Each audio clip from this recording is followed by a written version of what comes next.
Yes. All right, so now we are waiting for attendees to come on. It looks like we have 3 folks so far. So we'll give people another minute or two to, I'm gonna share my screen. Yay. All right. So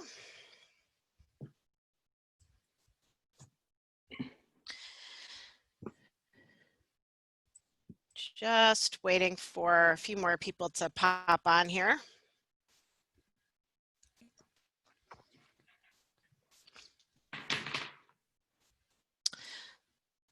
All right. Great. We'll get started in about a minute.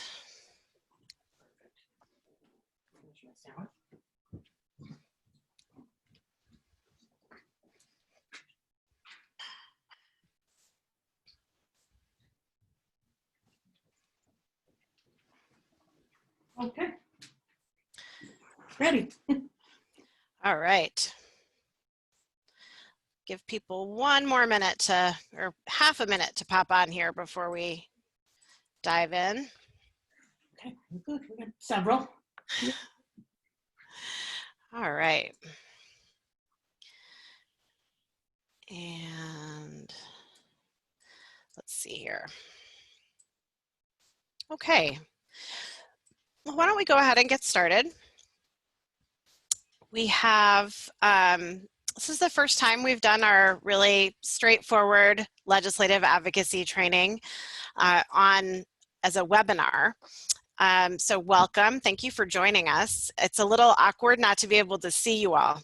So I feel badly that it's not more interactive, but hopefully you'll still be able to get some tools that you can use in the coming months and years. So let's get going.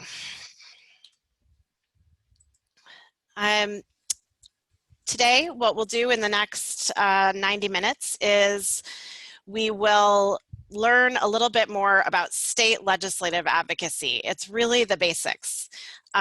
So if you can bear with that, then we'll get to discuss a little bit more about how to influence your state legislators, particularly your particular state elected officials, your state rep and your state senator.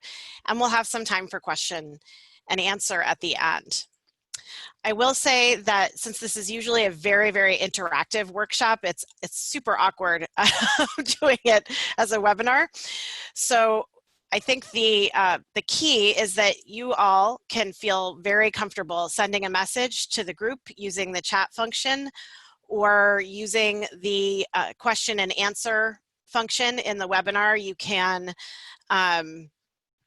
You can send questions to me or to each other or to the whole group.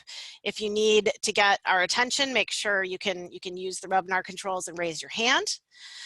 And Alyssa and Julie, who are also helping to facilitate this call today, will be keeping their eye on that while I'm talking. And so they can tell me to stop and to address some questions if we have them. Toby, do you want to just, I think that Karen's question is going to come up again. I know you answered, but maybe just let everyone know that you can share the PowerPoint. Yes, I will share the slides with you all at the end. Absolutely. Great, so 3 ways to make yourself heard: the question and answer, the chat, or raising your hand. All right. So a little bit about who we are if you don't know us at Restore Justice. We are a state-level policy group that works on reforms impacting people serving extreme prison sentences and their families, with an emphasis on youth and emerging adults. Oops, I had a little typo in my last one. Something happened here. We've helped pass legislation every year since 2015 after years of failure. And there's a reason I put in the years of failure thing, and it's one of the reasons we do this training. We were a group of people before we incorporated as an organization in late 2014. We were just a group of people on a coalition together who were desperate We were parents and family members of people who were incarcerated. We were lawyers. We were activists.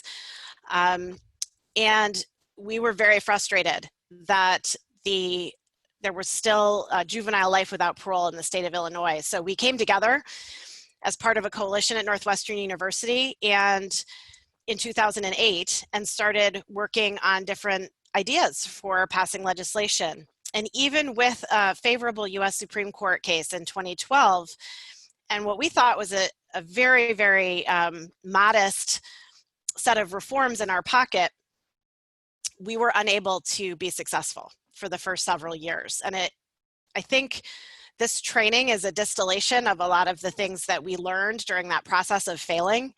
And now I wouldn't call us wildly successful. I would say that we have achieved a great deal in the past 5 years, but those achievements are really modest compared with our vision going in. So it's important to know that what we're doing is both information. There are things in this training that are facts that you could find out anywhere. And then there's our opinion based on our experience and what we've learned over the years.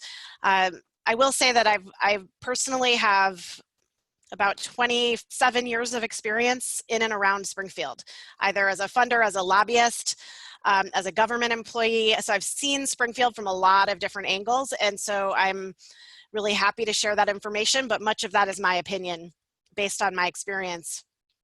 And it's really just one type.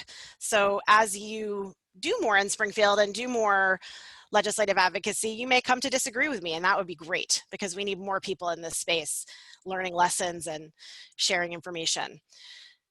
The last thing I will say is that COVID-19 has changed everything that we do and will continue to change everything that we do. So we, throughout this training today and as we go forward in the community together and doing this work together, we really need to be cognizant that the old rules don't always apply anymore. And they may never apply again the same way.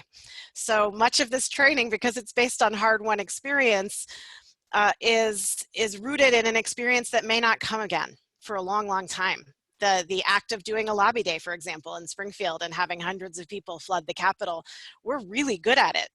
But we may not be able to do that again for a long time. May not be our physical reality because of COVID-19. So take everything we say with a grain of salt, that things are rapidly changing and much of the knowledge that we've won may be partially in the history books pretty soon, which makes me a little sad. But that's okay, we're allowed to be sad. So here we go, down the rabbit hole. So there are lots of types of advocacy, and at this point, if we were in person together, we would be engaging in a discussion about this. But again, because it's a webinar, I think it just makes more sense for me to deliver some of this content. If you have any questions or comments or ideas, again, please throw them into the chat or the Q&A. But basically, we define the type of advocacy we're going to do by the goal. So if your goal is to change a state law, you need to understand who is in charge of making state laws. If your goal is to change one institution's policy, say a corporation or the Department of Corrections, for example, you have to understand who's in charge and who's making the rules in that organization or institution. If you're seeking a larger cultural shift, there's a whole other kind of advocacy. I would put Black Lives Matter movement work into that culture shift. There are laws, there are Black Lives Matter laws. There are laws that you can change. There are institutional policies that affect Black lives, but really it's an entire culture shift. It's a set of laws and changes. It's not one thing in one place. Another way that you can define advocacy is by your style or your expertise as a group or an organization. There are some groups who do almost all of their advocacy through grassroots activism, which we've seen really kick up in the past few months with protests, with really, really focused social media campaigns and the like. There are other groups who make change largely by behind the scenes, by developing policies and proposing them to people in power or administrators and agencies that they want to impact. And what that often creates is some tension in the advocacy community, because groups can share the same goal They can want to change the same state law, for example, but they can have very different style and expertise. Some folks, maybe one extreme way of looking at this would be to say, we've got to bring the whole thing down. We can't, I remember when I used to work in public education reform, there were groups who said, we can't have a public school system anymore. We have to get rid of it and start over. And other folks were saying, no, that's throwing away too much. We have to work incrementally from the inside. I'm not going to take a position on these two right now, particularly in this moment. I think we need it all. At Restore Justice, we probably skew far more to the incremental change side of things than to the bring it all down side of things. Although I think if you spoke with any one of us at Restore Justice as individuals, we want the same thing. We want to bring it down. We have a different theory of change about how to do that. That said, we have an immense amount of respect for our colleagues who don't share our particular strategy or set of tactics. And we need it all. We need it all to make change. But today what we're going to talk about is changing state laws. So state laws are very simply the set of rules that guide the state of Illinois. And in Illinois, state law dictates how long a person serves as a sentence for a different crime. The state law dictates all sorts of things, everything from how beer distributors are allowed to, the hours they're allowed to distribute beer products, to regulating whether or not the Illinois Department of Public Health has the authority to go in or out of different places at different times. In every area of our state life, there are a set of laws that regulate what happens. Education laws in Illinois dictate whether or not Chicago has an elected school board or an appointed one. That's a law. And in order to change that law, you have to get 177 human beings to decide that they're going to vote on your idea. So this may sound really kindergarten-y and really simple, but one of the best things about doing state legislative advocacy is that it's these 177 human beings. They are 59 state senators and 118 state reps. They're the closest elected official to you in your state government, and they have to decide on all of this stuff. And they're human beings we can get to know and we can work to influence. That's all they are. They're just people. I think one of the big mistakes that we make is either giving them too much or too little credit. And part of this training is really getting a right-sized idea of what your elected officials do for you in Springfield in terms of making laws or changing laws that are already on the books. So today we're going to spend a little time learning about the game. And I call it a game very explicitly because it is a game, for better or for worse. It starts off at a certain moment in time and it ends at another moment in time. And in the middle, there are a series of rules that you have to follow to get attention and to get a win. And so we're going to talk a little bit about what that looks like, and also who the players are and how to understand your role in this process, or your potential role in this process. So the first piece I want to talk about is the players. So I mentioned the 177 human beings, state representatives and state senators. And if this were an in-person training, we'd play a lot of games and have a lot of fun trying to figure out how to identify these folks, and we can't do that because we're on a webinar. So I'm gonna just forge ahead here. State representatives and state senators are together legislators, and they are the only people in the state of Illinois who can file a bill. A bill is a piece of legislation. A bill is your idea that you would like to become law. The governor cannot file a bill in the state of Illinois. A US senator cannot file a bill in the state of Illinois. A Mayor Lightfoot cannot file a bill. Anybody, including Julie or Alyssa or myself or any one of you, if you have an idea and you want it to change a law or create a new law, you have to persuade a legislator to do it for you on your behalf, even if you're the governor. So legislators, this is their one big thing that they can do. The legislator who introduces a bill, who takes that idea and turns it into a piece of legislation, is called its primary sponsor. Other strong supporters are called co-sponsors. You may have seen bills, ideas thrown around, and they'll say, we have 100 co-sponsors. Well, that would say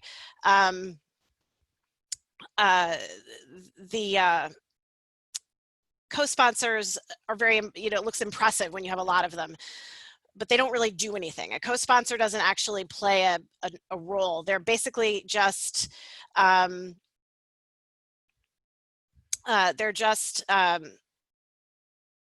sorry, I lost my train of thought for a quick second. They're just promising their vote. I apologize. I was trying to look at the chat while I was presenting, and I'm not going to do that anymore. Okay, so here we go. We've got sponsors, maybe we've got a co-sponsor. People like us who like a bill, we're called a proponent. People who don't like it are called opponents. And we also have a third type of group, and they're called stakeholders. And a stakeholder isn't necessarily what you would think it would be. A stakeholder is a stakeholder is a group or an organization that's impacted by the legislation, the proposed bill, the idea. And for us in the criminal justice or criminal legal reform movement, we might think we are working with people who are incarcerated as our stakeholders. And that's how we feel. That's really genuinely how we feel. Or their family members, or people who are really intimately involved in this, been really harmed by this system. In Springfield, and when we're working on legislative reform, stakeholders are actually not that at all. When two legislators get together, an opponent and a proponent, perhaps, ask them to get together and negotiate a compromise on a bill, they aren't going to invite formerly incarcerated people or their family members. They're not going to invite victims or victim family groups.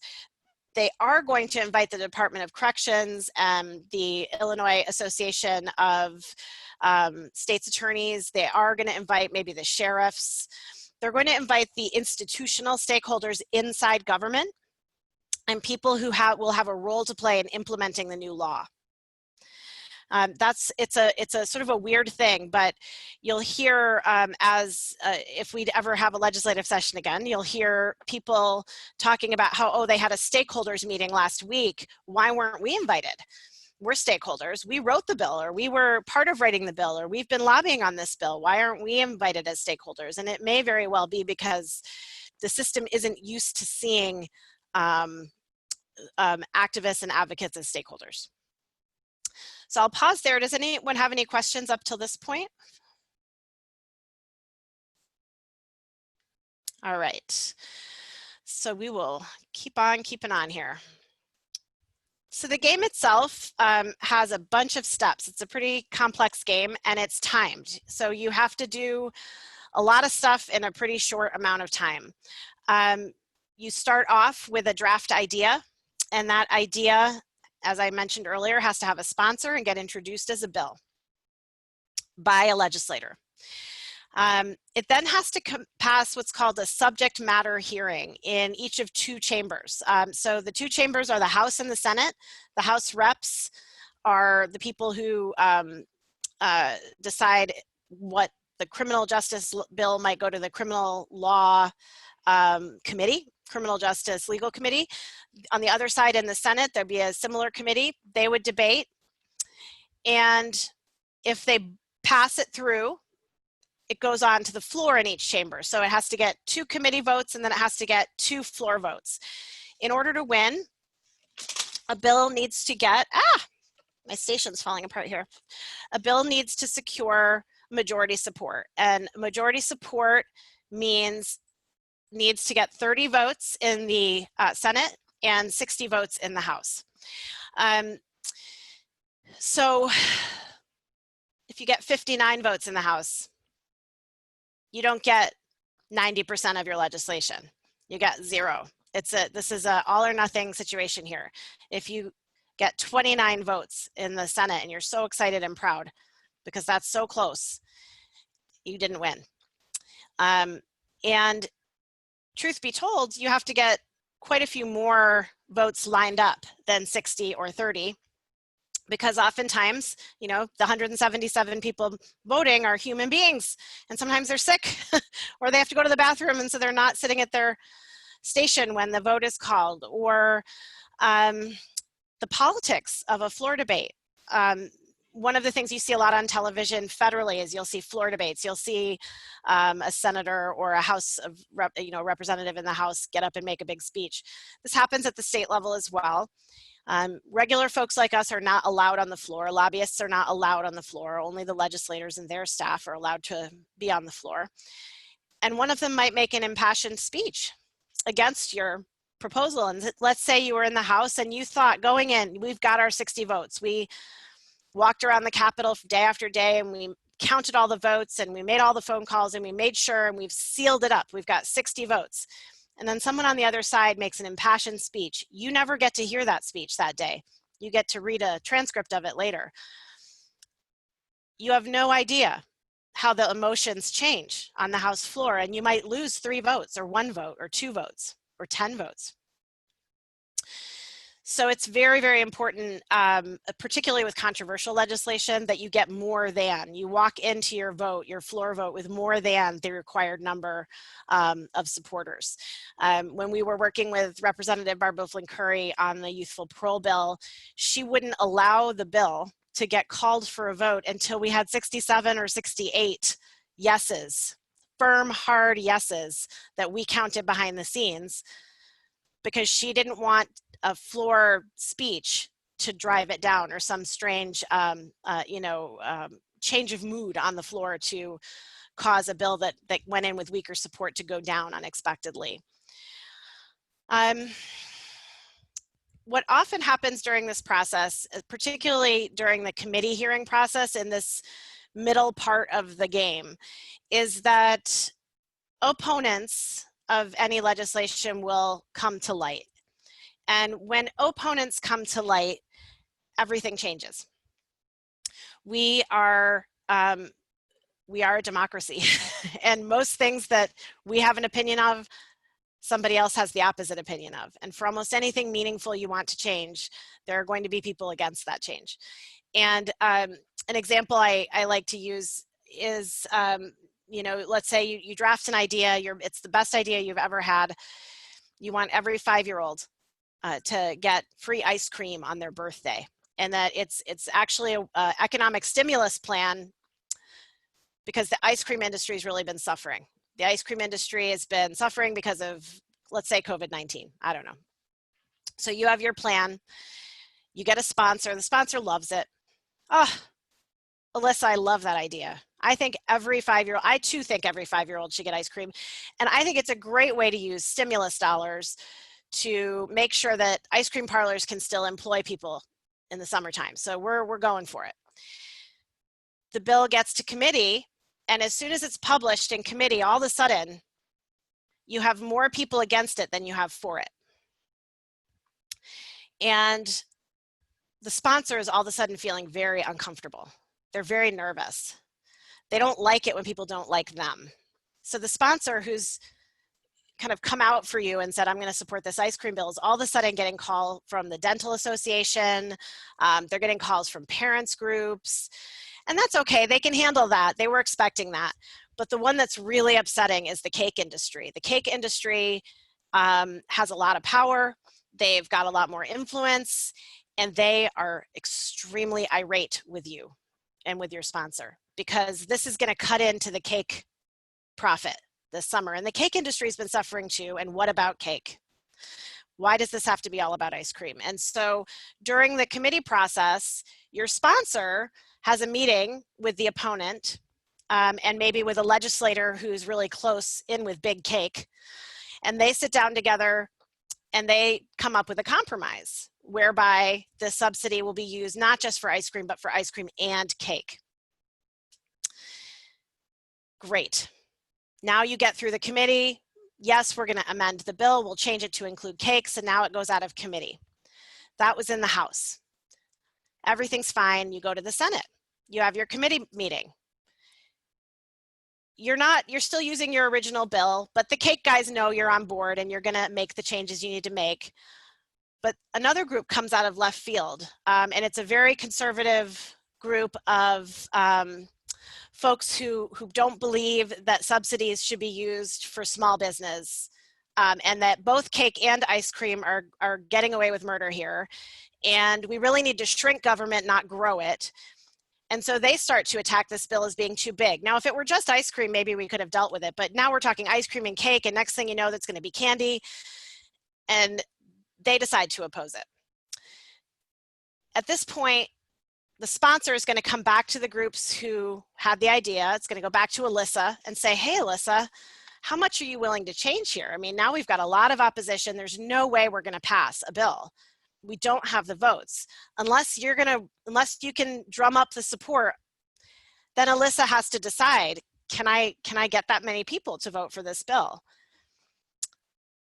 Let's say Alyssa's the compromising type. They craft a deal where cake and ice cream are both getting a little cut, but they reduce it pretty significantly. And it's only low-income children who are 5 get the ice cream and the cake. Everybody else has to buy their own damn cake and their own damn ice cream. And that shrinks the budget footprint of the program enough that the conservative group decides to be neutral. They're not going to be for it, but they're not going to be against it. And it passes both chambers. Unfortunately, it's not the same bill. So they're both the ice cream and cake bill, but they've changed a little bit since the beginning. So the reason I give this long drawn out example is because at this point you have to concur. You have to get both chambers, both sides to agree to the right version, the correct version. And if the changes are minor and all parties agree, it can go through on a committee concurrence vote. If there are big changes and they want to make sure that if one chamber's version is the one that's accepted, that's going to be the accepted version, the other chamber then has to go back and vote on it again and say, yes, we get it, it changed, but we still like it. Then it has to go to the governor. The governor has to sign it, and then it's a law. And all of this has to happen in under 6 months. So I'm going to let that hang there for a second. Whew, that's a lot of stuff. That's ice cream and cake debates. I mean, they were meeting every day. They were meeting till midnight.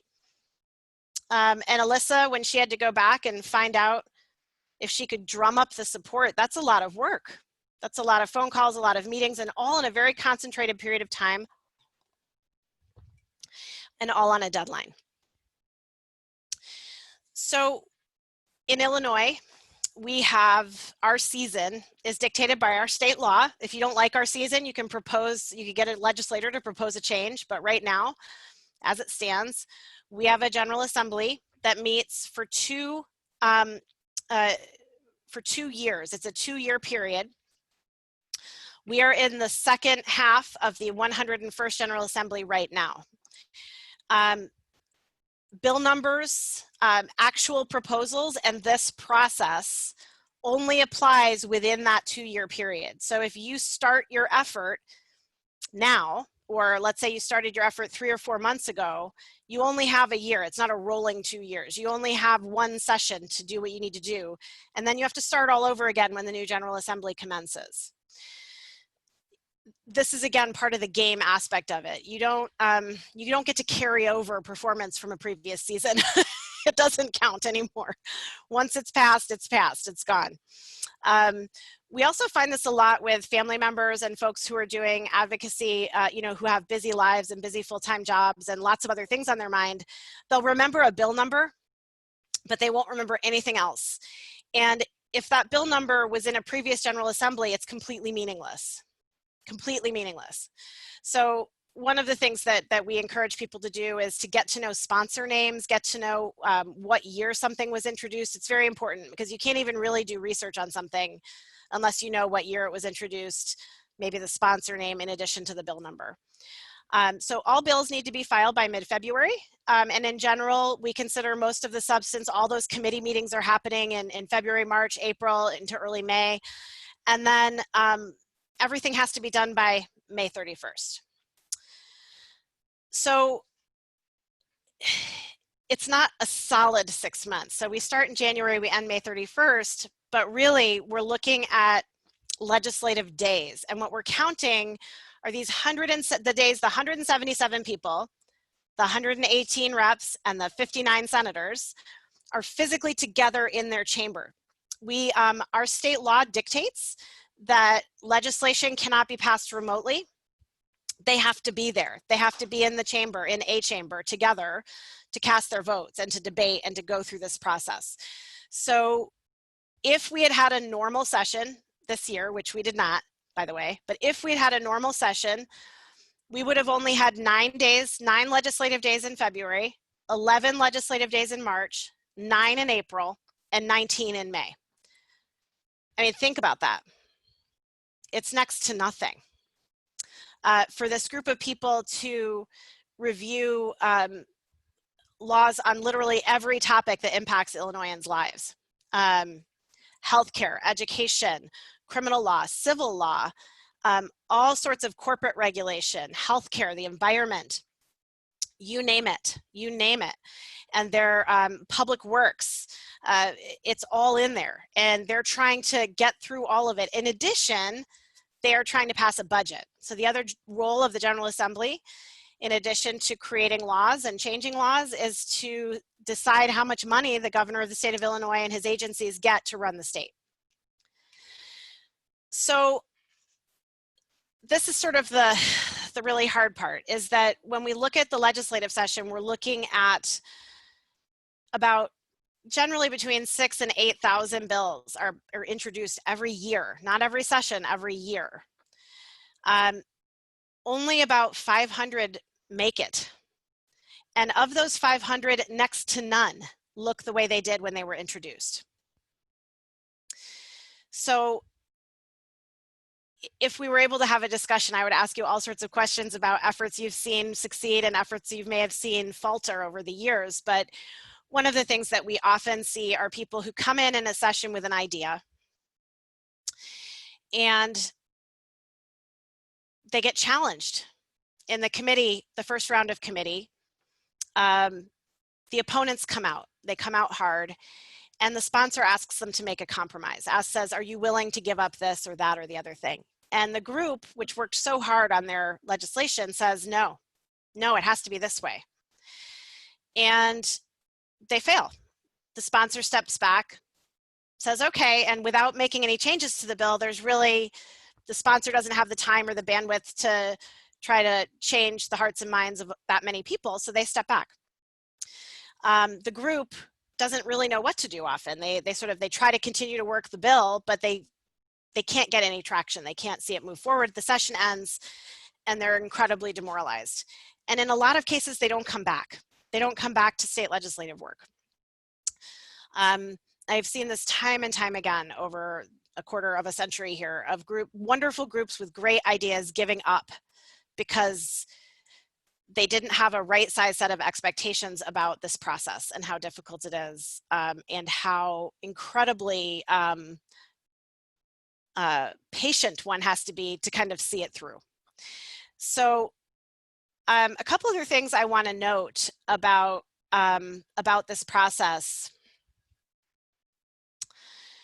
And there are obviously ways that you can increase your chances of getting to the part where it becomes a law, right? Your goal is to make a new law. There are things you can do to increase your chances. One of the many things that you can do to increase your chances is to build support yourself for the legislation among as diverse and as large a group as you can, to get allies, to work with other organizations who have similar ideas and opinions. And that starts to look a lot like a campaign. Well, what most people would call it in the US anyway, would call a campaign, a legislative campaign. And legislative campaigns that have, broad, diverse support, that have really dedicated advocates, that have the flexibility and the tenacity to keep going in the face of some adversity and some challenge. Those are the groups that win over time. They don't always win everything they want, and they don't always win it in a year or two, but they tend to make progress. So we're going to talk a little bit in the next part of the training about preparing yourself to become a part of a winning team in this game. And part of that is really going to be about building your own knowledge base about legislators and your legislators in particular, sort of pushing beyond your assumptions about who they are and what they want. But I'm going to pause here and take a breath and a sip of coffee and ask if there are any questions or comments or concerns or disagreements or anything else from our group.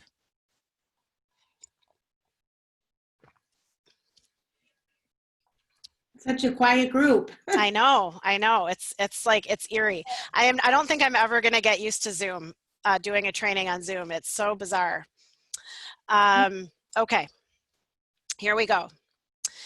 So we are at the point now where we're going to talk about three really simple basic things that you can do to increase your tolerance for Springfield. It's like you're building your Springfield immune system so that you don't give up. Springfield isn't a virus, so but it behaves like one sometimes, and it can really deter good people from doing great things. So where we'll start is in knowing and understanding how politics in Illinois work now, how they're emerging and evolving. We're going to talk about how to get to know your particular rep and your particular state senator. And then we're going to talk a little bit about, not too much, but just a tiny little bit about introducing yourself and putting yourself on your strongest first foot forward. First foot forward? Best foot forward? Best foot forward. How to put your best foot forward. So let's start with the hardest part. For you Matrix fans out there, you'll get this. We're going to take the red pill about the state of Illinois. So most of you dialed onto this call, if I asked you for a show of hands, is Illinois a Democratic state or a Republican state? If we've, over the past, say, 40 years, if we've elected more Democrats or more Republicans in the federal elections, you would all raise your hand, we're a Democratic state. We're a Democratic state. Of course, we have supermajorities in both states. We're a Democratic state. Sure we are. So this is the red pill. This is the truth about Illinois is that yes, while we are numerically a Democratic state, in the areas that have the highest population concentrations, we have more Democrats. We are in fact a state with a couple of Democratic islands surrounded by a sea of very conservative folks. And that because of the way the framers of our Constitution in Illinois, just like the framers of the Constitution in the US set up our electoral politics, we have representation, very strong representation for less populous parts of the state that are more conservative, right? And that means that in this map, this is a map of the New York Times posted after the 2016 election. It's a precinct by precinct map. That shows the darker blue is the intensity of support for Hillary Clinton in the 2016 election, and the darker the red is the higher the intensity support for Trump. So if you're an elected official in around the East St. Louis area or in the mid part of the state around Springfield, near Bloomington, if you're close to the Iowa border, if you're in the collar counties, you are representing people who feel very, very passionately against the prevailing wind of the numerical support in the state of Illinois for Democratic policies. So normally I would say, do you guys agree with that? And you could say, that's awful. I hate this map, Joby. Turn the map. I don't want to look at it anymore. So we're a nonpartisan organization, just a reminder, but I think it's important to understand where the politics put us. So this is the same map we were just looking at, and right next to it we have a map of the Illinois General Assembly representative districts. So these are the House reps, the 118. There are 118 of these districts. This box is a cutout that shows Cook and Collar counties. The rest of the map, as you can see, carves up the state into legislative districts. And again, like this 2016 electoral map, this map shows you the intensity of support for the Republican or Democratic candidate in the last round of elections. So what you'll see is, for example, we have huge swaths of the state that are represented by strongly conservative folks. And in the Chicago area and in the suburban area, we're very mixed. We're very purple. We have a lot of districts here that are lighter in intensity Republican and lighter in intensity Democrat. And what this means is that they're up for grabs. So that in any given election, in any 2-year election cycle for the state house, the party that is in power is working to keep it, and the party that's not in power is working to take it. And this creates a dynamic in Illinois politics that that's really makes a lot of our policy discussions less about Democrat and Republican and more about centrist versus radical on either side. So I hope that makes sense to everybody. But much of our policy debate on criminal legal reform in particular, around prisons, around sentencing, around all of the things that you know, we care about at Restore Justice, are things that conservative Democrats have to be very careful about because they are in conservative districts, and that Republicans don't want to seem too liberal about, because these are up for grabs areas. So even though we have 73 Democrats in the House, and even though we have 40 Democrats in the Senate, we cannot pass a bill in the state of Illinois that would put too many Democratic seats in danger. So who decides, and I wish I could, I'm asking you this question, but it's not gonna work, but I'll ask it anyway rhetorically. So who gets to decide who runs for, you know, who's deciding all of this, that Democrats can't take positions on difficult issues because they might lose their seat? It's the parties, right? The parties are trying to keep their influence, they're trying to keep their power. And so if, for example, the Democratic Party of Illinois wants to keep the state house, they have to run people, they have to run candidates in these light blue areas who can keep those seats, and they have to run candidates who could appeal in these pink places to the less conservative Republican, or the less intensely dominant Republican areas. They could flip that district, right? Does this make sense to everybody? And I love the K. Mooney, Madigan. Who decides? Madigan. Yes. Somebody's there listening. I'm so excited. Madigan decides. So this is actually, you know, probably my favorite topic is Mike Madigan. I could talk about Mike Madigan all day.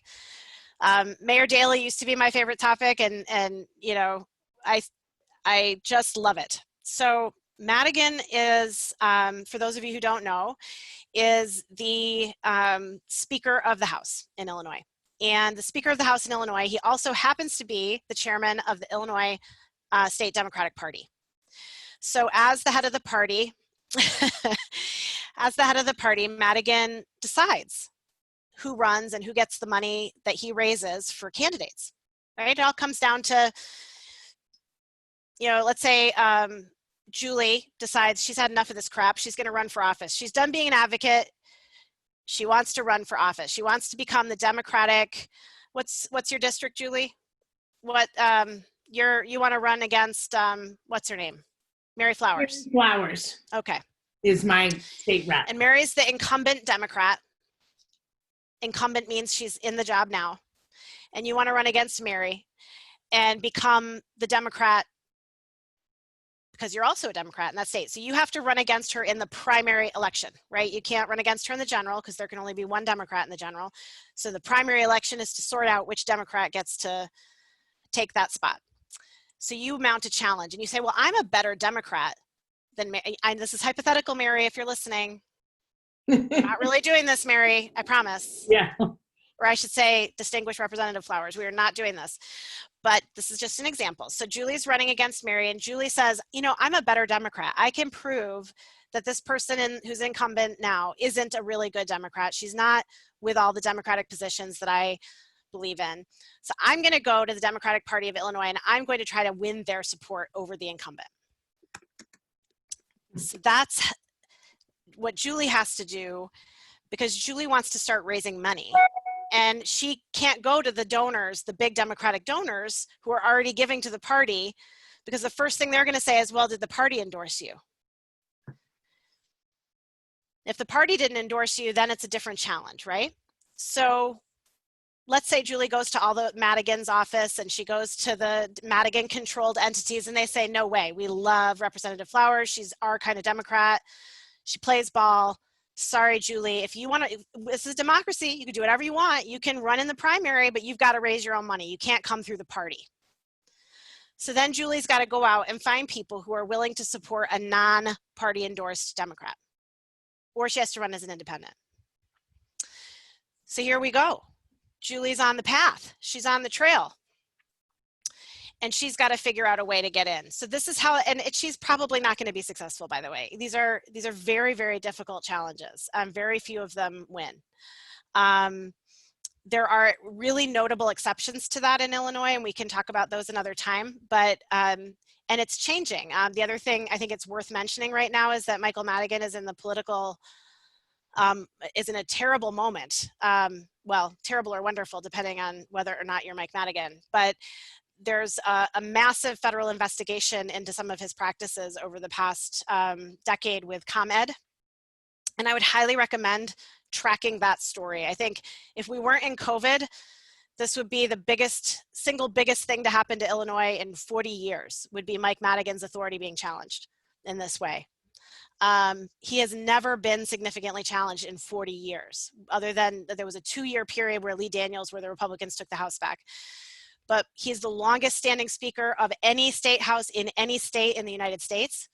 He's a very old school machine guy, and he's in many ways one of the last of his kind in Illinois.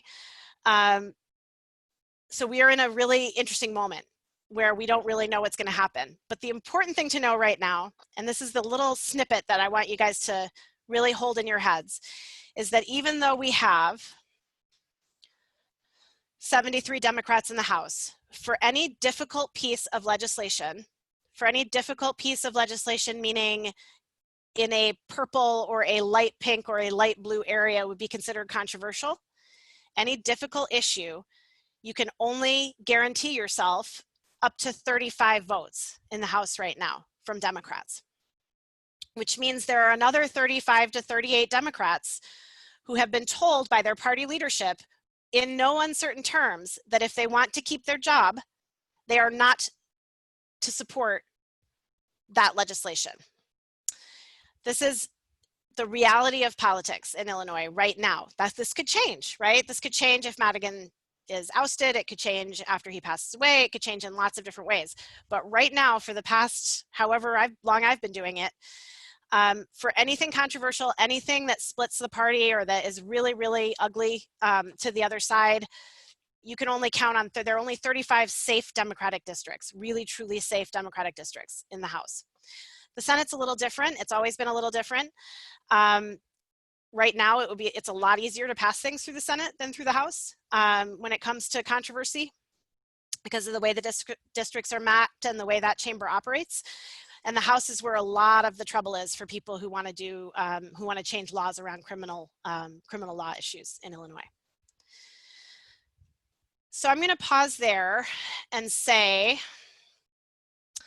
another kind of key thing that you're going to want to know, is about geography. So another kind of minefield that Chicago area advocates often find themselves blowing up in is around geography. So folks in Chicago tend to talk with each other and they tend not to travel around the state and talk with people outside of their own community.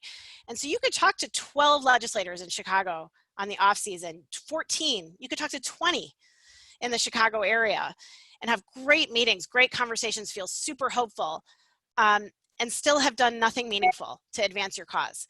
Because if you're only talking to people in that 35 or so range of safe Democratic Chicago legislators who are absolutely going to support you no matter what, you have not moved the needle. You've not changed a heart or a mind. And those folks are critical. They're your sponsors. They're the people who are going to open doors for you. They're the people who are going to introduce legislation. They're the people who are going to champion it, perhaps. But they're not the ones who are going to put it over the finish line. You're going to have to get that other 35 votes of Democrats, or you're going to have to build a Republican-Democrat coalition to pass a bill. That's difficult. Is this all sort of making sense? I'm going to ask Alyssa and Julie because they're the only ones I can see. Yeah. Definitely. So last little thing on who these folks are is they're part-timers. You know, they're only in the legislature half the year. The other half of the year, most of them have other jobs. They're doing other stuff. So they're not giving this their full attention. And it's important to know that because another thing that people tend to blow up on in Springfield and get very miffed about is they feel like they're not heard or respected. Somebody didn't return their phone call. They tried to get a meeting and couldn't get one. They went to Springfield on a lobby day and the person wouldn't see them. They tried to get a meeting during the off season, but it was never possible. And part of the problem is that we are a part-time legislature and we're designed that way. We're designed so that many states have these laws because they want legislators who live in the real world. They don't want legislators who are disconnected from the people, so to speak. So we have business people, we have lawyers, we have teachers, we have farmers. For a long time, we had a dentist. He's moved on. Many folks run small businesses, or they have consulting firms, or they're retired and they take on other projects in addition to being state legislators. So I think about 20% of these 177 human beings are technically retired or full-time legislators, and the other 80% have other jobs. If you can imagine that. So it kind of gives you a sense of scale of what they're dealing with and thinking about and who you're in line behind when you go to meet with them. Doesn't mean you shouldn't, doesn't mean you don't have the right to try. It just means you might have to be a little more tolerant and a little more patient than you would be with somebody who didn't have 2 jobs or 3 jobs. Nice way to think of it. We're still a little light on the ladies. So women out there, run for office. That's my only message on that. So the sort of next piece of this, it's hard to do this in a webinar. It's usually very interactive. So I apologize. I'm going to pause for a second and ask, up until now, any questions, anything that isn't making sense or isn't clear before I move into the next section?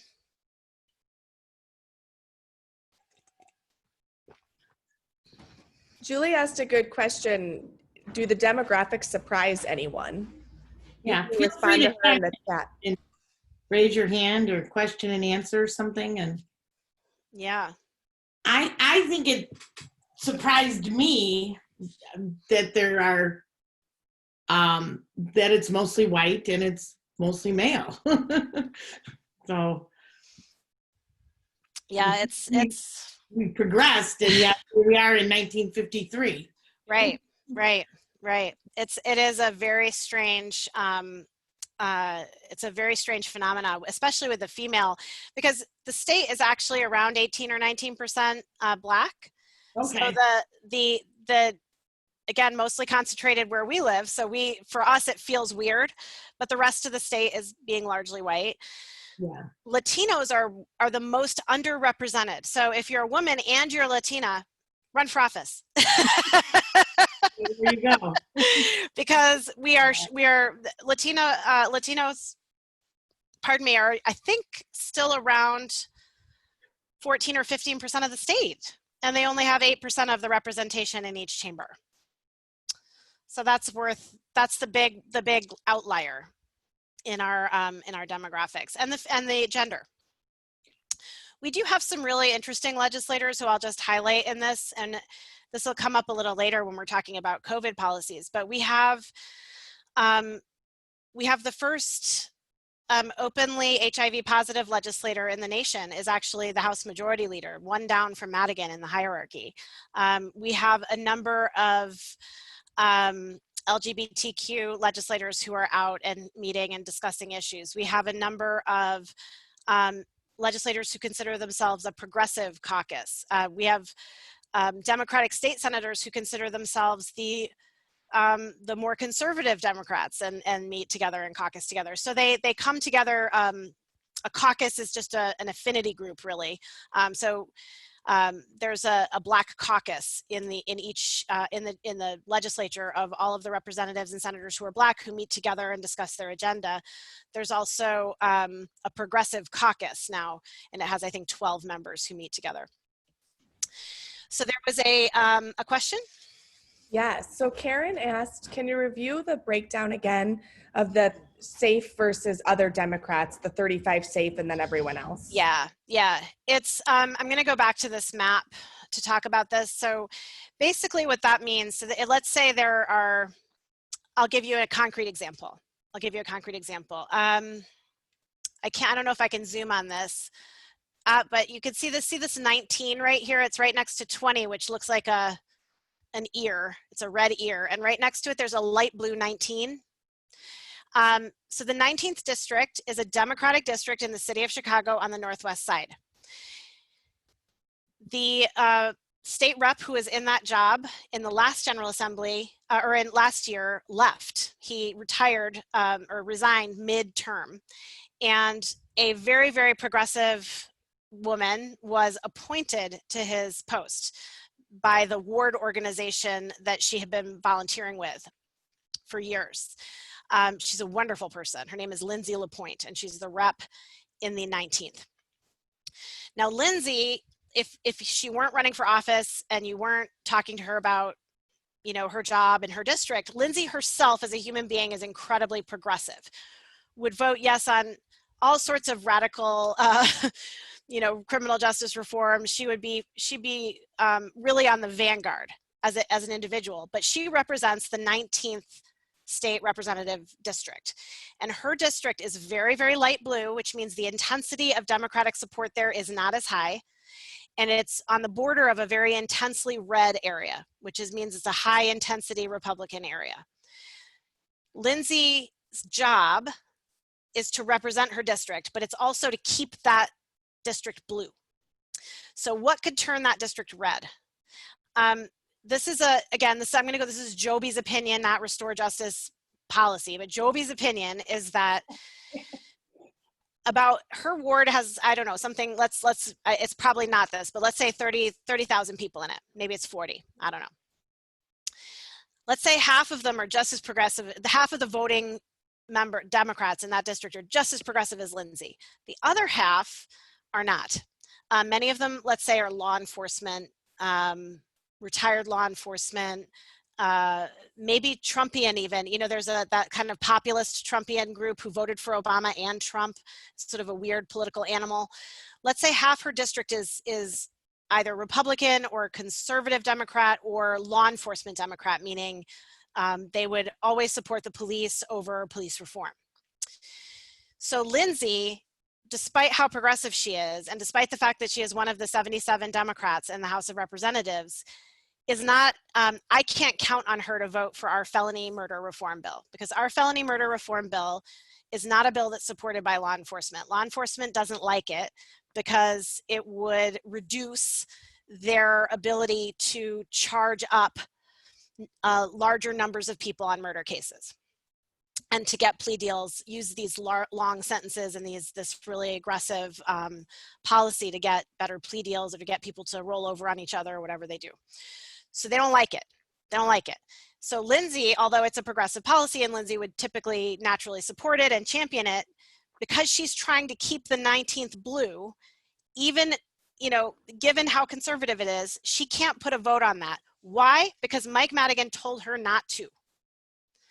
Now, Lindsay's a human being, and we understand. Lindsay's an incredible champion for our cause. So this is not about, you know, Lindsay being good or bad. I'm using her as an example because her district is a really great example of a district that's very much in play. And over time, Lindsay, knowing Lindsay, not speaking for her, I'm guessing that her calculation is, I'm going to do my job. I'm going to be a great organizer. I'm going to be a great leader. And 10 years from now, I'm going to get some of those retired law enforcement people to see this other point of view. I'm going to make this a more solidly blue district so that as I represent this district, we can be a more progressive city and state. Madigan, on the other hand, far more pragmatic and immediate. Madigan saying, if you're in one of these kind of wobbly districts, here's a list of bills you can't vote on. You can't vote yes on, you can't co-sponsor, you can't introduce. These are not bills for you. Did that answer your question, Karen? Oh, we have to look. I'm looking at the chat to see. Yes, okay. Whew, that's a hard one. And it's, you know, and it hovers, it's like 35. If you count up all the really dark blue areas, that's about 35. If you count up the light blue, that's about 30. You know, that's what makes up the 77 Democratic districts in the state. Awesome. That's why for us, when we are up in the northern part of the state and we look to do legislation and we start talking to legislators that are close geographically to us, we often think we're going to have an easier road than we do. And then once we get a little bit to more rural Illinois, southern Illinois, we find that not everyone thinks the way they do up in northern Illinois. Right, right. And it's a very, you know, some legislators take that I'm going to represent my district thing really seriously, even without Madigan. I mean, we've talked to Republicans who have voted with us on hard things because they believe that their constituency, they've met constituents who agree with us. And so they see that their constituency is less conservative than they are, and they come with us a little bit. So it works both ways. The youthful parole bill would not have passed with just Democrats, and we had to get Republicans to support it. And there were a number of wonderful Republicans who made it possible for that policy to become a law. And that was done through the work you're about to hear about in the last half an hour here, which is getting to know the reps, talking with them, and breaking through some of the traditional barriers to talking with people who don't naturally agree with you. So that's sort of where we're going. So for each of you who are on this call, the next section is really something for you to think about in your own, like think of it as a summer project or an August project to research your legislators, to sort of think through your network and your power and influence a little bit more tactically than you might have in the past, and to make your first effort, if you have not already, to make your first effort at meeting your legislators and developing some kind of rapport with the two people who represent you, your state rep and your state senator. So the first thing you have to do is find out who they are. And I'm not going to do this because it'll take too much time. But the first thing you're going to have to do is find out who they are. So I'm going to show you really quick. Can you see on your screens the Illinois State Board of Elections site, everybody? Julie, can you see it? Yeah, I can see it. All right. So you're going to go to the Find My Elected Officials. And you're going to go to click to find my elected officials. This is a terrible website. I do this every training because I think people go here and they can't find they can't find it and they get upset and they go away. So I'm going to put in my home address. So I'm 843 Judson, Evanston, Illinois, 60202. Yes, and I'm going to put this in the chat. There we go. And now you see this little box up here, it says found, and I say okay, but it still doesn't show me who my elected officials are.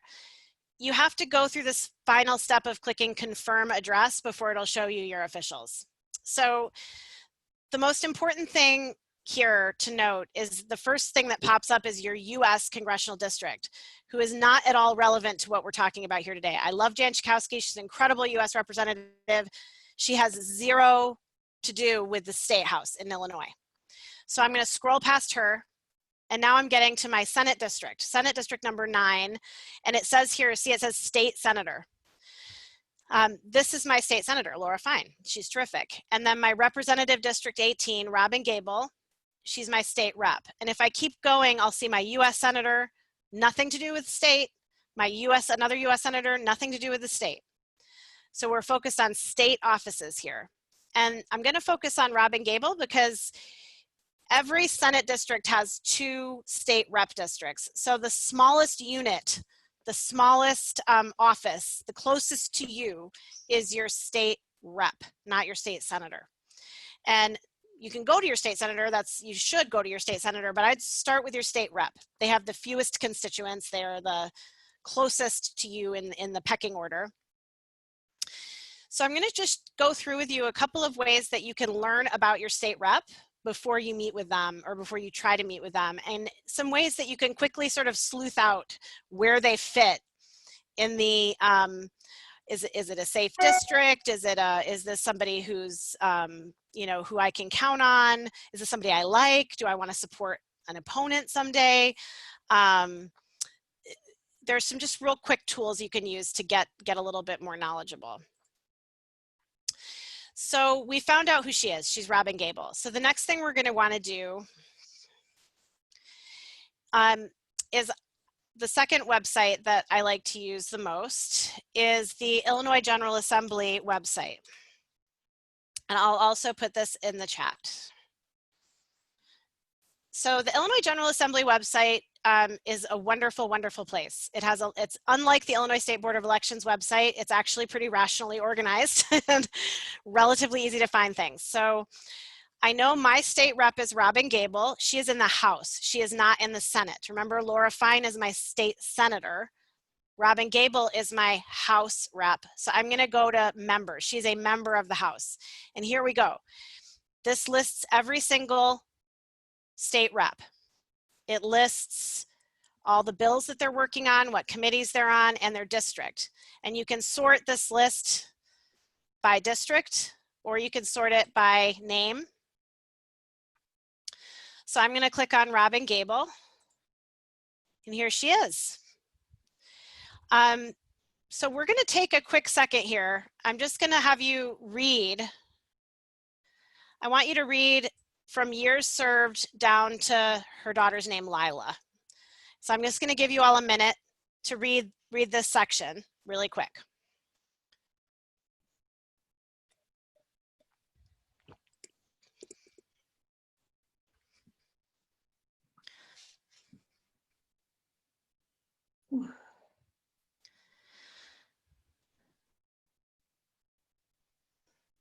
So once you've read it, I want you to take a moment to reflect as you're reading this. You're reading this couple of paragraphs. Tiny, tiny. It's one screen. It's 2 paragraphs. I want you to reflect on what you can discern, what you can deduce about Robin Gable, about who she is and where she fits in this crazy political world, just from these 2 paragraphs, or these the words on this screen. If you want to throw anything that you can deduce in the chat, feel free to do so. Not used to this webinar thing again, so I'm going to just sort of do like an anatomy, the way I would look at it if I'm going through it quickly. So the very first thing I notice when I look at this is that she's been there for 10 years. And I know from the earlier part of the training, we know that the state reps have 2-year terms and that they're 2-year cycles. Yes, Colleen, she's a woman, she's into women and she's into healthcare issues. That's absolutely right. Yes, she's, I mean, really deeply, yeah. And she's got a decade of experience, which means she has, does that mean she's won 5 times? It means she's probably run a race 5 times. So she may have not had an opponent, but she's run for office 5 times and won, which makes her more experienced than somebody who, say, if it says 2019 on there, if you go to Lindsay's, it'll say served since 2019. You'd be like, wow, she's brand new. I may not be able to count on her, right? Karen noted about Fight for 15, so she might be a possible advocate. That's a really good insight. Knows something about alternative network to Madigan given association with Gutierrez. Well done. Is your name Karen? Is K Mooney Karen? I don't know why I keep calling you Karen and I don't know if it is. But anyway, Ms. Mooney, I will say. So another thing that we can know about her, so this is sort of a challenge to that idea. She does know something about the alternative, but I'm going to highlight Karen. I'm sorry. You're a wonderful Karen, and nobody should be, I hate the fact that Karen has been, I mean, I get it, and I know, I understand it, but some of my favorite people are Karens, including Karen Mooney, who is such a great commenter in this webinar. So, all right. So one of the other things we can learn is through this committee assignments. So Robin is the chairperson of Appropriations Human Services. So what's appropriations? Appropriations is spending the money. It's how much money Human Services get. And being the chairperson means that the majority party, which happens to be Democrats right now in the House, chooses the chairman of every committee. And the State House is run by Mike Madigan. So do you think Mike Madigan appoints people as chairman to committees that appropriate money who he doesn't trust and see as good team players? No, he does not. No, he does not. So you get the sense she's playing ball. She not only has experience, but she's in it with, and that doesn't mean she agrees with him on everything. That doesn't mean she won't vote for your bill. It just means she's powerful. It can mean a very good thing, right? From a criminal, you know, we do criminal justice reform. I don't see any criminal legal stuff on here. So I would have to work hard. I'm gonna have to work hard. Maybe I'm gonna have to educate her a little more. And she's not on the committee that I'm gonna be in front of. So she might not be able to represent us as well in that committee. Although I know for a fact that's not true, she can. But you know, I might have to do a little more research on that. She's really highly educated. She's got a long history in the state. She's run a nonprofit organization. That takes a lot of work. I know, I'm doing it right now. So those are some things that I can tell about her just from that. So the other thing that I can do, sorry, is I can look and see what bills she's sponsoring during this session. And here it lists every bill she's signed on to, even as a co-sponsor. See how ridiculous that is, right? This is all just in the current session that doesn't even exist. These are all bills she's a co-sponsor on. It's ridiculous. So I just want to see the ones that she's sponsored. So I click here to see only bills where she's the chief sponsor. And we'll just look at a little sample of them. And you have to do a little bit, again, of Sherlock Holmesing on this and sort of deduce. But she's sponsoring bills on oil and gas, durable medical supplies, public aid, juvenile court, age of detention. My flares go up. That's something, it may not be my issue, but that means she might know something about criminal justice, and I care about criminal justice, and we'd have something to talk about. So I can click on that bill, and I can learn more about that bill.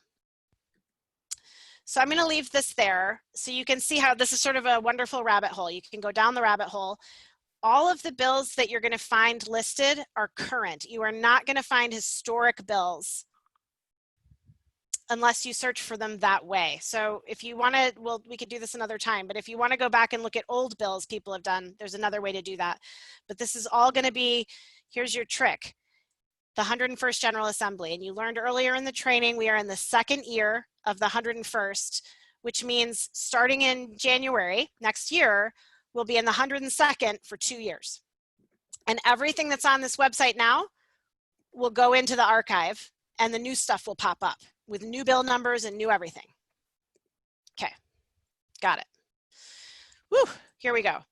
So I'm not going to do this because it takes too much time, but the next thing I would do is I would do a Google News search. Actually, I am going to do it. I'm going to do a new Google News search because I want to know if Robin has made a public statement on Mike Madigan and ComEd, because this will tell me a lot about what's going to happen. I mean, I want to know what my state rep is saying about the single most important thing happening in our state politics right now is that the 40 plus year Speaker of the House may be dethroned. I want to know what Robin Gable has to say. If she said anything, has she said anything? Robin Gable. And I'm just going to do a news search. Did I spell it right? I didn't. Okay. Illinois, Madigan, ComEd. All right, here we go. Lightfoot, Illinois House Progressives say Madigan should step down. So let's see if she's on this list. I'm just going to scan the story really quick. So this is the kind of thing you could do in 30 minutes about your state rep. And you could do it today. You could do it after this call. So I'm just scanning for Robin's name. If she popped up, that probably means she was part of this statement saying he should step down. And I can't see it right off the top of my head, but she probably wouldn't have. Kelly Cassidy, who's a state rep, signed on to it. Here we go. She's there. Yep, she's there. She did. So, She was. so here's the list. So right now we know she's part of the Progressive Caucus. That means not only is she a chairman and she's getting some props from Madigan and getting leadership, but she's also considers herself part of this Progressive Caucus and is willing to take a stand. And that what that probably means is she is in a very secure district, right? She's in a district where she's not going to face a challenge. But you'll also notice that Lindsay LaPointe's on here. And Lindsay is not in a secure district. She's taking a risk. She's stepping out. She's saying, I'm a progressive and I'm going to stand for something. Go, Lindsay. All right. Not that I'm having any value judgments here, but I am. So the last thing I'm going to show you is my other favorite website, which is called illinoissunshine.org. And this is the last place you go. So you get your opinion of who people are, and then you're going to go and say, gosh, golly gee whiz, who's giving them money? And if you go to the Illinois Sunshine website and you click on 2020 state races, you can see how much money is being raised in each race, and you can see where it's coming from. So here, this is an interesting one. Teresa Ma is a part of the Progressive Caucus. She's been really, really helpful on a lot of criminal legal reform issues. She has constituents who care and who've reached out to her, and their outreach to Teresa Ma has turned her into a legislator who wants to do something on criminal legal reform. She didn't start that way. How do I know this? Because she told me. She told me she got really great letters from a member of her community who moved her. It moved her to care about prison conditions and care about long sentences. And wow, right? Wow, that's the way it should work. So here we go. In the 2020 race, she's got a primary challenger. So this means she doesn't have a Republican challenger in her district, but there's somebody running or who ran for her seat as another Democrat. So first, let's look. She's the incumbent. She's got an I next to her name. Let's see who's giving Teresa Ma money. So here we go. Number one, Democratic Majority, which is a state fund for candidates that Madigan basically runs. We've got Friends of Michael J. Madigan, which is Madigan's own campaign fund. He really likes Teresa Ma. Friends of Alma Anaya. So that's another candidate running for something else. And you can click on anything here and find out more about it. Raymond and Ellen Ma. Maybe it's mom and dad. I don't know. We've got a number of different unions. Trial Lawyers Association, AFSCME, SEIU, Chicagoland Operators Joint Labor Management PAC. Friends of Maddie Hunter, who's a Democratic state senator. There are, a number of ways you can look at this list, but one of the things I like to think is, money isn't everything. It's not the only thing they listen to, but AFSCME, for example, is a pretty major contributor. AFSCME runs the union for the Department of Corrections. So if we, even though we know Teresa Ma is very supportive, if we have a bill that AFSCME hates, we have to be cognizant that it might be a little harder to get Teresa Ma's support, right? We can also see how she's spending her money, which is interesting. There's nothing that pops out to me here. I'm just going to show you a Republicans fundraising just for fun, because it often looks a little different than the Democrat lists.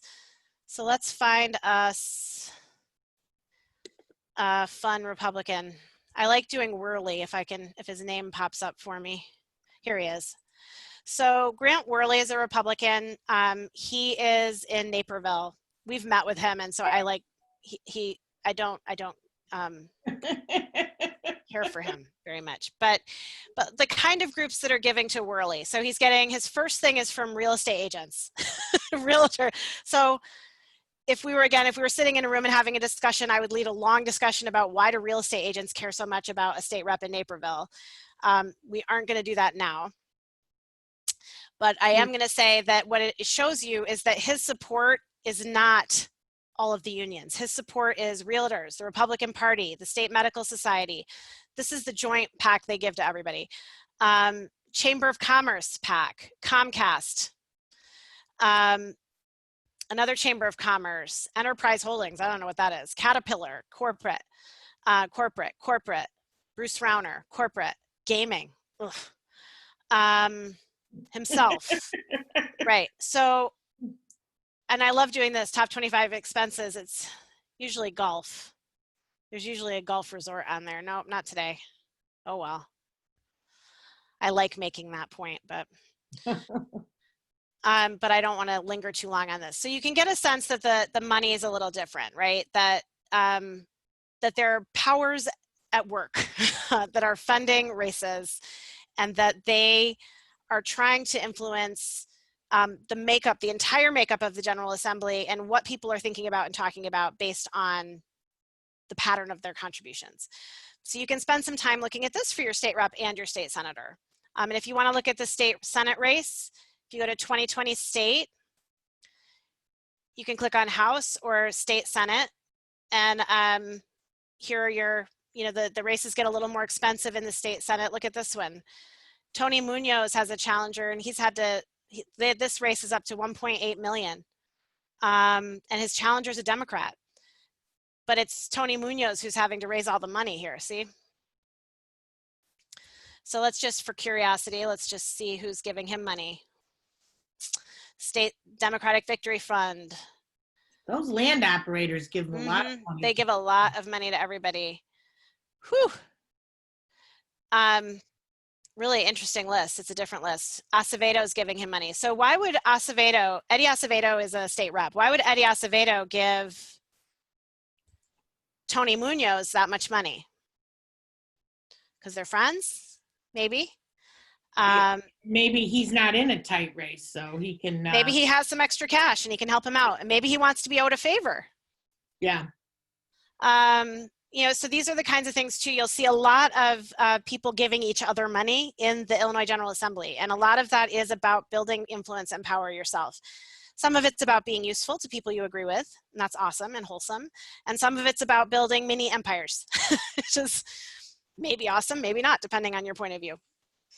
But it's good to know it's there. And so that when you walk in, again, this is all to give you context, so that when you walk into this work, you're not walking in naive, that you don't have to even tell anyone that you know this stuff, but it'll give you the mental fortitude to have these conversations, to understand the undercurrents of what you're dealing with. I think there's a lot of entitlement, I think, or a feeling of,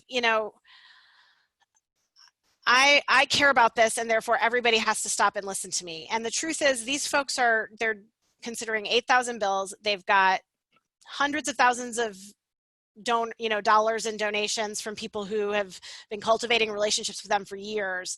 They're going to listen to those people first. They're still going to listen to you, but you might be a little bit farther down the line. And again, it doesn't mean you shouldn't try, and it doesn't mean you don't have a place there. It just means, here's what I'm fighting. Here's what I've got to cut through to get their attention, to get their focus, to get their passion. And somebody did that with Teresa Ma and got her to focus, which has been really, really valuable for us. So we're getting a little bit low on time here. So the interlude's gonna be the end. I wasn't sure how much we'd be able to fit into an hour and a half without any discussion. So I'm just gonna go into this last couple of points, and then I'm happy to take questions from anyone. The last point that I wanna make is that COVID-19 has changed literally everything about what we do.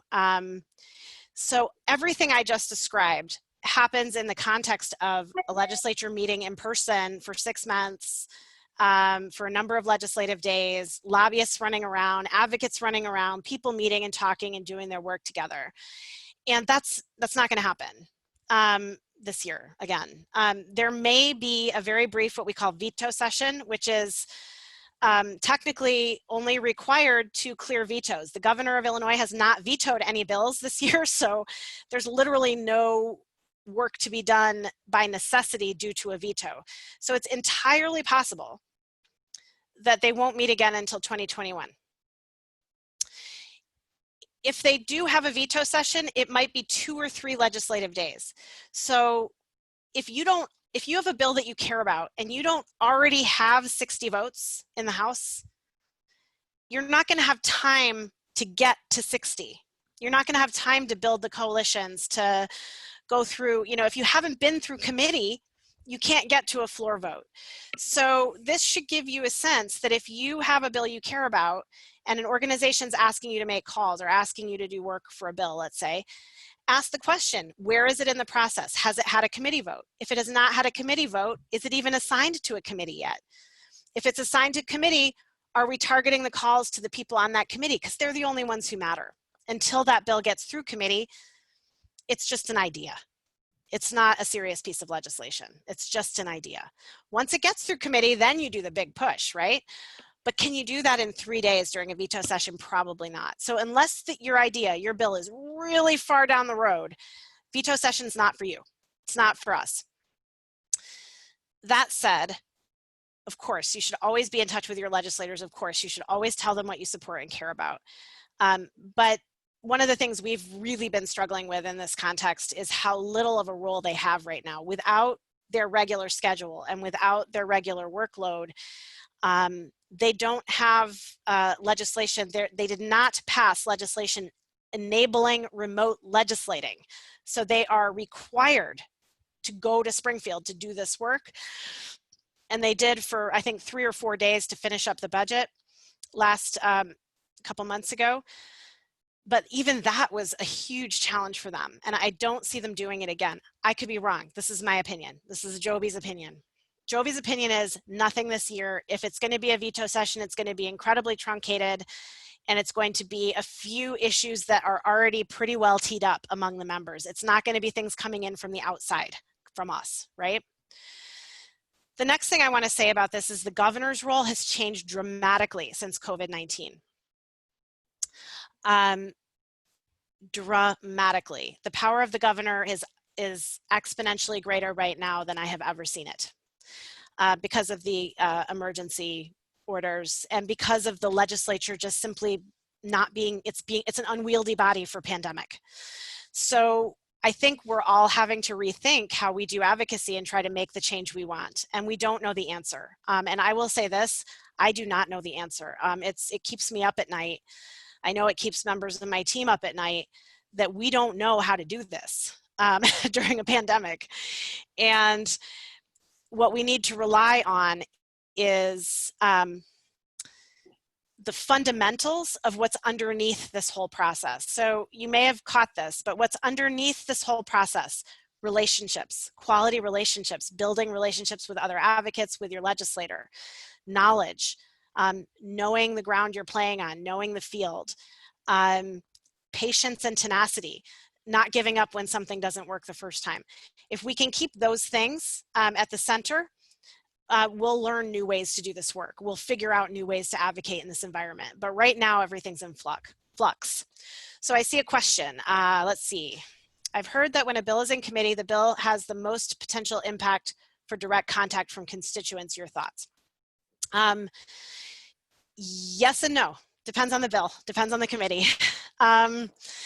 So in criminal legal reform, the Judiciary Committee, it's called JUDCRIM, the Judiciary Criminal Justice Committee is the committee that deals with all of the bills that we typically care about in our field. And that committee, it's a majority Democrat. The Democrats are pretty progressive, but the Republicans are super, super vocal and against a lot. So there are a couple of members on that committee who are very influential in slowing things down and keeping things out. So I would argue if you have constituents of the Republicans, not you calling the Republicans, but if your state rep is a Republican on that committee, or you can cultivate constituents of Terry Bryant and John Cabello and those guys, if you can get their constituents calling them, that would have an enormous impact in committee. Having Democrats call Kelly Cassidy or Justin Slaughter, not so much, right? I mean, it helps them to know you're doing your work and that you're active and that you're robust, and it helps them to know that you've got a big operation and that you're willing to use it for them, but it's not going to change their vote. They're going to vote for your thing if they like it. It might push them harder to call it, to make sure it happens. A lot of bills don't die because they get a no vote. A lot of bills die of apathy. They die of neglect. They die before they ever got scheduled, because some of it has to be about attention, getting attention, not just getting on the committee vote. Does that sort of answer your question, Karen? I will add to that, because a bill gets out of committee doesn't mean it's really going anywhere. Right. And I see that it's somewhat overwhelming and discouraging, but it's also helpful. So here's the thing. People do make change over time. And all of this is to say, don't give up. It's to say, join a group of people you like and who you like working with, and stick with it. Because, you know, one of the reasons we started Restore Justice is we wanted to make legislative change. But one of the other reasons is we really like working together. You know, the group of people who were on this coalition in 2008, we couldn't get enough of each other. We're constantly doing stuff together and having meetings and talking about strategies. And it feels like we could work together over the long haul. We have similar ideas. We have similar approaches. It's a lot easier to do work together than alone. It's a lot easier to do work together with people who you share something with than it is to do it alone. So joining a group, being a constructive member of a group, helping that group overcome hurdles, that's what it's all about. It's not about a quick win. It's never about a quick win in the state. I wish it were. Any other questions or comments? I know we've reached our time. I feel terrible that it went so fast for me anyway. Yes.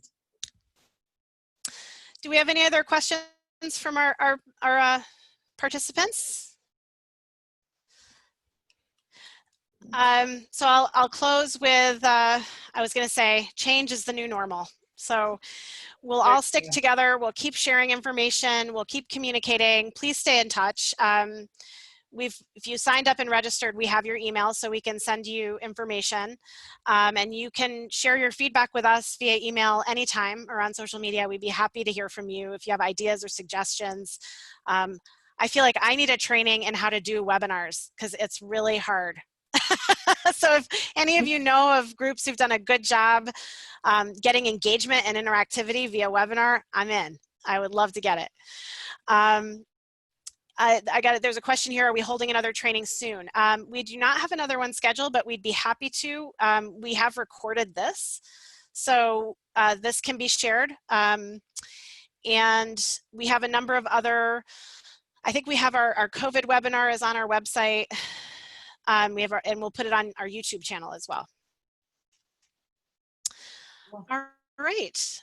Well, with that, I'd like to thank you all for taking the time to spend with us, and we hope you found this useful and you'll use it to make long-term, fabulous, important, critical changes to help people in our state. Thanks so much. Bye. Bye, everyone. All right. Woo. Alyssa. Stop it. You want to stop the recording? I did. No, I didn't. How do I do that? Pause. Stop. Stop recording.